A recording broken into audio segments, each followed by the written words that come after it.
Hello, Thrifty music collectors. The vinyl community, I'd say cassette community, but I'm not showing any cassettes in this video. And VK and especially the members of the Facebook group Thrifty Music Collectors. I'm Tim, and this is another episode of Tim's Thrifty Music. Like I said, in this episode, I'm just showing vinyl. The reason why is I just recently moved. I just got out of my vinyl, moved in a week ago Saturday. Just got my finished setting up my shelves. Was it a week ago Saturday or a week ago yesterday? And got out my vinyl, put in the shelves a week ago yesterday. And I started spinning a week ago yesterday. I've mainly been spinning while I was studying because I'm also a full-time student, as I stated in my last video. I don't have my cassettes unpacked yet or my CDs unpacked yet. So I'll show you those later on. But I moved from a two-story house in a small town to a two-bedroom apartment in Rockford, Illinois. That is, it's a small two-bedroom apartment. My wife and I decided was down to downsize. Our son got a good job up in the oil area in North Dakota. He got a good paying job up there, and our daughter goes to school an hour away, and she's living in the dorm there.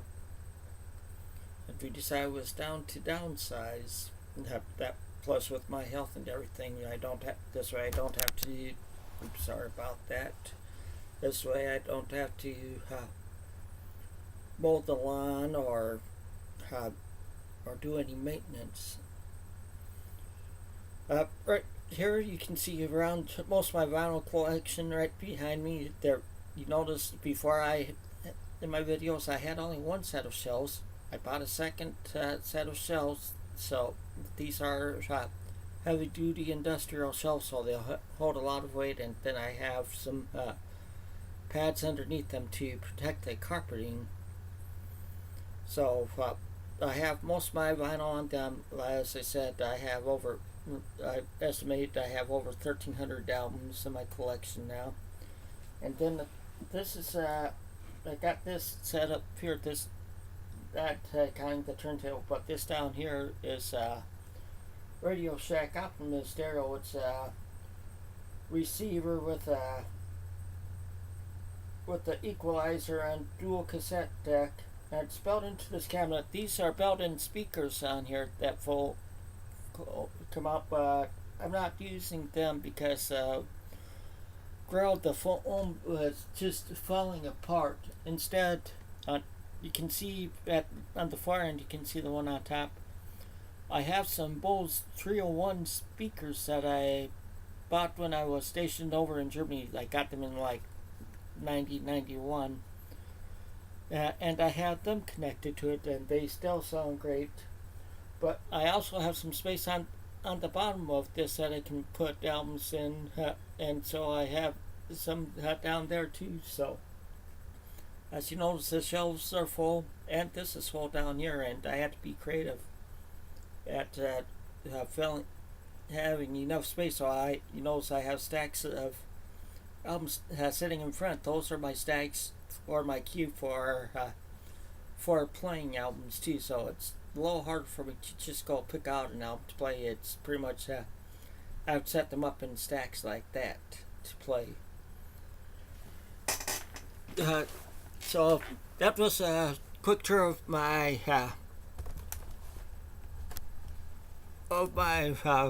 room right now. Like I said, this is in my wife's my bedroom because it's a two-bedroom apartment. The other bedroom is like for the kids when they're at home or guests. So we can't really have the stuff in there, and the living room's small.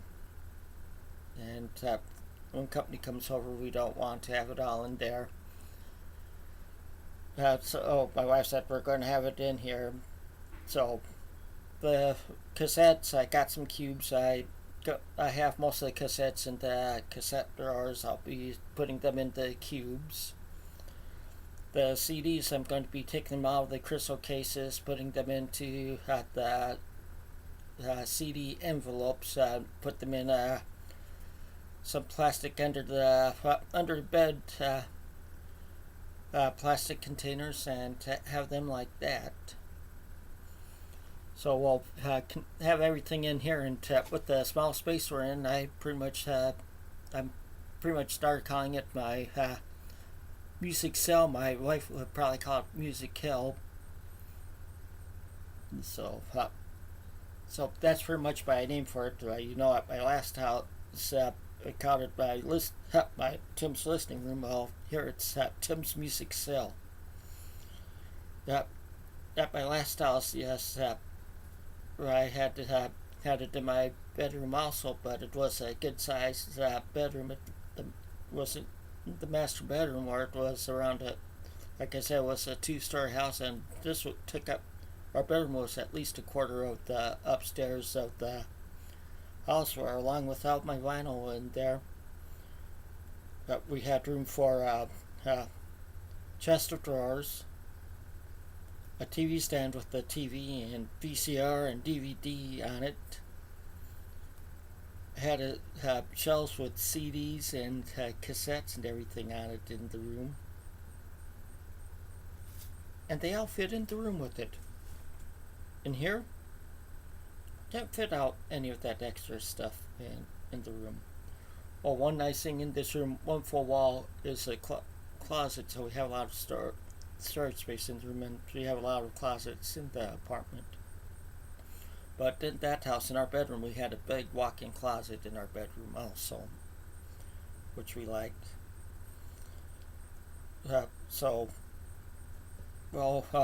With that said, I'll show you what I've been spinning in the last week. And 2 days I wasn't spinning. A lot of this I was spinning while studying, since like I said, I'm a full-time student. To start out with, I know this is going to be a longer video with all that I'm showing. Okay, this is Barry Manilow. This is original release of his first album on Bell Records. This is from 1973. People usually see the 1975 release on Arista. This is the original on 1973 on Bell. I do have the 1975 release also, but not as many people have the 1973 release on Bell. Okay, this is the Triumph Rock and Roll Machine on RCA. This is from 1978. This is the album that got me into Triumph. It's I'd say it's probably one of my top 10 albums. It's an album that got me into listening to them, and I have quite a few of their albums. Now for some classical. It's Wilhelm Backhaus and the Vienna Philharmonic Orchestra, conducted by Karl Bohm. It's Mozart's Piano Concerto number 27 in B flat major, and Sonata number 11 in A major. It's on London Records. It doesn't really have a year on it. Some more Mozart. It's by various artists. It's Mozart's greatest hits. So it has stuff from various works of his. I got this when I was in the Air Force. I remember that. It's from 1984 on CBS Masterworks.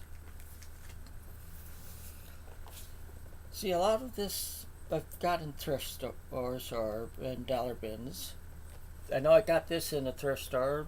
It's a box set. It's Robert and Claire Schumann complete piano trios. It's a Bow Arts trio. Yeah, the Bow Arts trio. It's just I like listening to listening to piano while it works up. See, my sister played the piano. She preferred playing, or she plays the piano.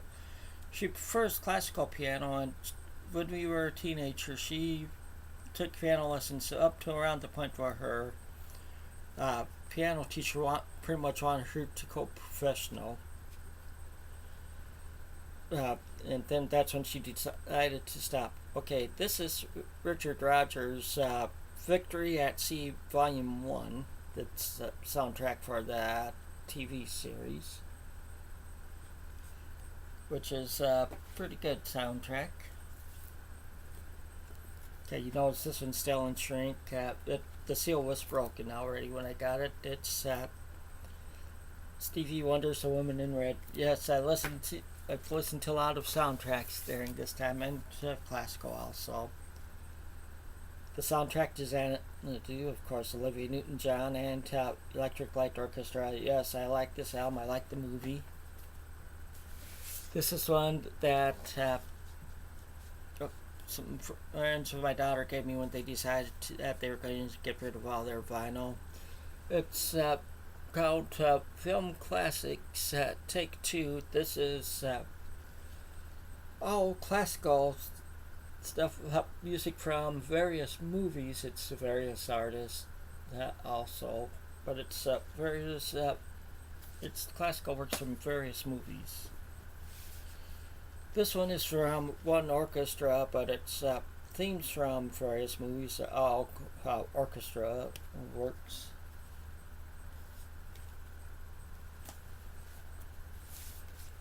Okay, this one is Lee Evans plays themes from Great Motion Pictures.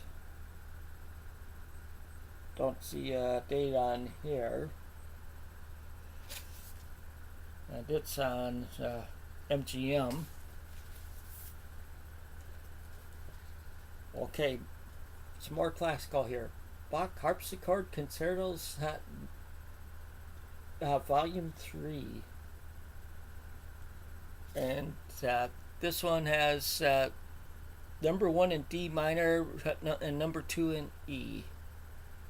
It has George Malcolm on the harpsichord. It's by the Menuhin Festival Orchestra. It's Yehudi Menuhin conducting it. And it's, if I remember right, this is on, yes, it's on Angel Records. Yes, I like to hear the sounds of harpsichords at times. Some more Bach, Antonio Janagro and the Solisti di Zagreb playing Bach set Suite number 2 in B minor and the Brandenburg Concerto number 5. This is on okay, this is on RCA. It's Living Stereo.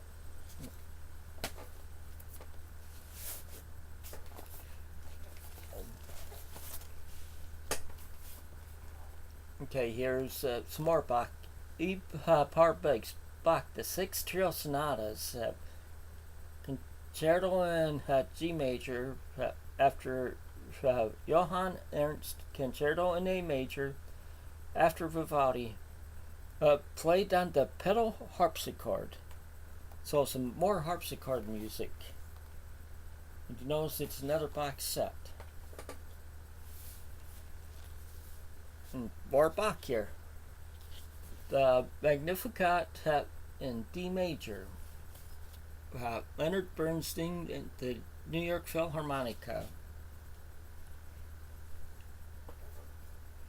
Now, some more soundtracks. Okay, by the picture you can't may not really be able to tell this. This is a film where you have both Lee Marvin and Clint Eastwood singing in it. This is the soundtrack to Paint Your Wagon. It's from 1969 on Paramount Records. This is another one from my daughter's friends. This is the soundtrack to Picnic.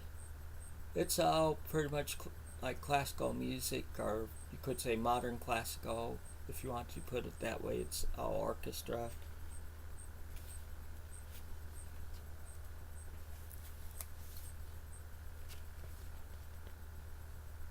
The soundtrack to Pretty in Pink. Of course, this is on A&M from 1986. Sorry, I don't have a light on in here, and it's getting dark out.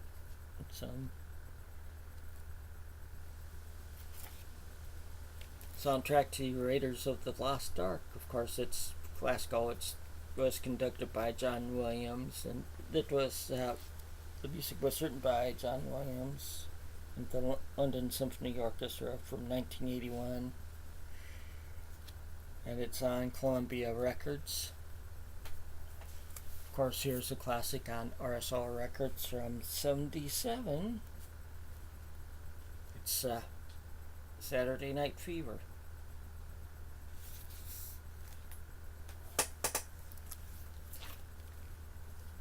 And now, want that to help get Bette Rose some attention, or Bette Midler attention. It's the soundtrack to The Rose. Of course, the title track from that really got people paying attention to her. Okay, the soundtrack to Smokey and the Bandit. Of course, that was a good movie, so and I like listening to the soundtrack. Then the sequel to it, Smokey and the Bandit 2. The first one's from the soundtrack's from 77 on MCA. Second one's also on MCA. Now, what year is that? From 1980. Okay, here's probably one of my all-time favorite musicals. That's The Sound of Music. I was in the area where they filmed most of it, in the Salzburg area when I was stationed in Germany. My wife and I went there on a tour. It's from around 64, 65, if I remember right. It's on... I'd have to look again to see what label it is. But I have a booklet and everything in here of it. Oh, it's on RCA Victor. Okay, I know, Barbra Streisand. I'm not a big Streisand fan, but I do like Chris Christopherson. So, I guess I'll put up with the bad for her to have some good. This is a soundtrack to A Star Is Born. It's from 76 on Columbia Records. Okay, this is the sequel to Saturday Night Fever. This is Staying Alive. The movie's not bad if you haven't seen it. It's this one has the Bee Gees on one side, and the other side has various artists like Frank Stallone does a couple songs on it. Frank is the brother of Sly Stallone, you know, Rocky. And can't see the date on here. It's from the early 80s. Okay, it's from 83. It's on RSO Records also. Okay, this is the soundtrack to the movie Teachers. It has various artists. It's for rock artists. This is a German pressing I bought when I was stationed over in Germany, but it has groups in it like 38 Special and Joe Cocker and Night Ranger, Freddie Mercury, ZZ Top, Bob Seger and the Silver Bullet Band, the Motels, and Ian Hunter all perform on it.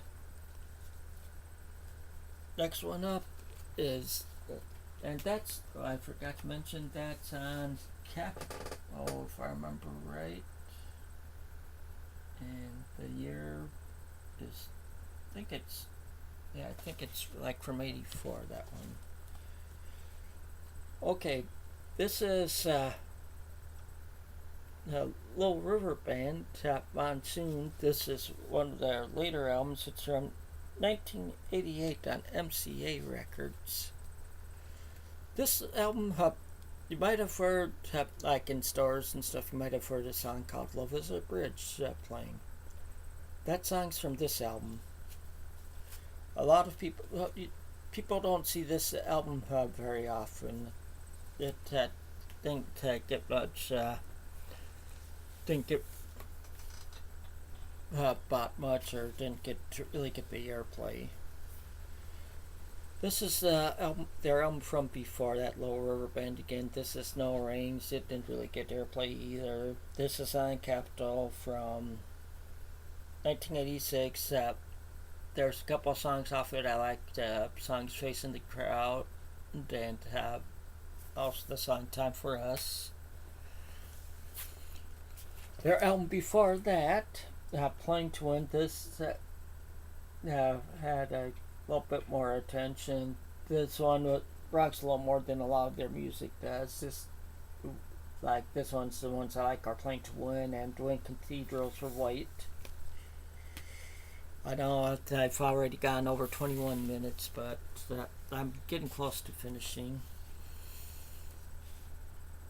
This one is I saw them on this on tour for this album. Saw them at Red Rocks over by near Denver. The Nitty Gritty Dirt Band opened up for them. They put on a real good show there.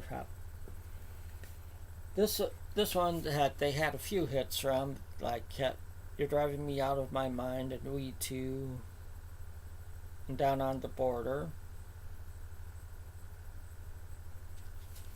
Yeah, this is the Net. This is the first one they did after their Greatest Hits album, and this one's from '83.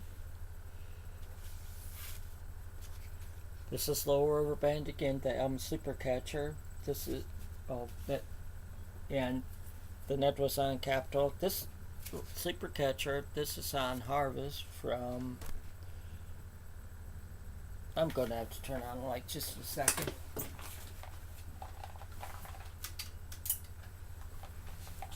That's better. I might have to pull it out.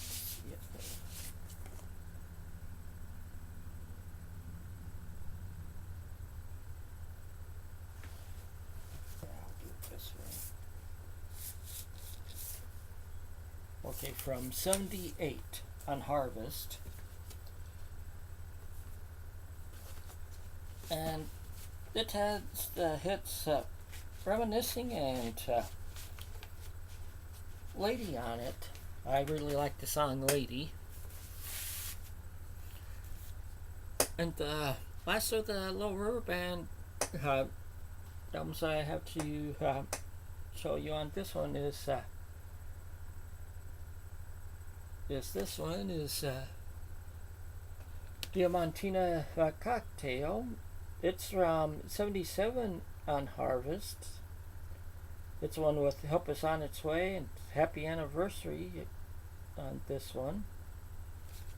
It's on Harvest. I think I told you that. Then I have only a couple more. Here's Mark Lindsay from Paul Revere and the Raiders. This is so Arizona, of course. It has that hit of his on it. Then he also does stuff like the Beatles song Something on It, and the song Sunday Morning Coming Down. Like the song that was a hit for Johnny Cash. And Leaving on a Jet Plane, song that was written by John Denver. And I'll Never Fall in Love Again. The covers on it. And this one that I screwed up on when I bought it. Okay, you see this one. It says Lighthouse, Sunny Day. That's what I thought it was. And the record store I bought it at was usually pretty good at having the right album in the right cover. And so I didn't pay much attention to the label when I checked it out. I just mainly checked out the vinyl, see what it looked like. I think I got it for 10 cents only anyway. Well, anyway, I pulled it, when I got home, pulled it out. I looked at it. See if I can get close enough for you to see what the label says. Okay, there we go. It's Bob Newman, Getting Back to Normal. To Norma. Thought, Bob Newman, who's that? I got on to allmusic.com, checked, entered Bob Newman out. He's was a country singer back in the 60s and 70s. I figured I'd check out the album. It's not bad, so I decided to keep it. I keep it in this cover, so it's in a cover anyway. So, but that's a mistake that a lot of collectors make at least once, I'd say. But that's all I have for you this week. So that's all I have for you for now from Tim's music sale. So until next time, take it easy and keep on rocking.